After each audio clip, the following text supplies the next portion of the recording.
मुंबई महापालिकेच्या अर्थसंकल्पावरून शिवसेना उद्धव बाळासाहेब ठाकरे पक्षाचे नेते आमदार आदित्य ठाकरेंनी सरकारवर टीका केली आहे। भाजपकडून मुंबईची पिळवणूक होत असल्याचा आरोप आदित्य ठाकरेंनी केलाय।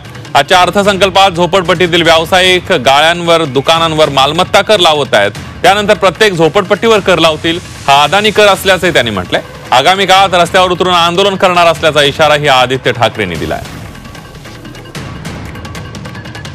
उद्धव साहेबांमुळे ज्या मुंबईमध्ये आम्ही 500 स्क्वेअर फुटाच्या घरांवरचा कर रद्द करून घेतला प्रॉपर्टी टॅक्स, तेच आज भाजपचं सरकार, फडणवीस साहेबांचं सरकार आणि एकनाथ शिंदे जे नगर विकास मंत्री आहेत, त्याच दोघांनी आज आपण पाहतोय मुंबईमध्ये अदानीसाठी, म्हणजे अदानीला लवकर लवकर आपण घरं खाली करून देऊ, दुकानं खाली करून देऊ, धारावी दुकानं लवकर खाली होतील म्हणून तिकडचे सगळे आपले जे झोपडपट्टीमध्ये असतील, हटमेंट्समध्ये असतील, त्यांच्यावर हा प्रॉपर्टी टॅक्स एक वेगळा कर दुकानदारावर लावला जात आहे।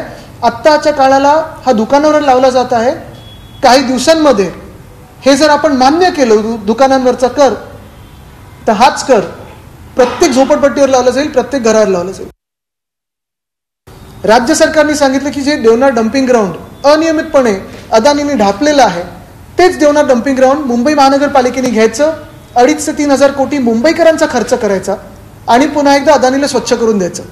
आणि आता ह्या आठवड्यात आपण पहा अर्थसंकल्पामध्ये इथे आता सॉलिड वेस्ट मॅनेजमेंटवर, म्हणजे जो आपण कचरा बीएमसीला देणार त्याच्यावर आता हे कर लावणार। म्हणजे आपला इथून पण पैसा जातोय करमधून, तिथून पण करामधून पैसा जातोय आणि अदानी जे जमीन धापट चालत मुंबईतली ती घशात गिळतच चालत।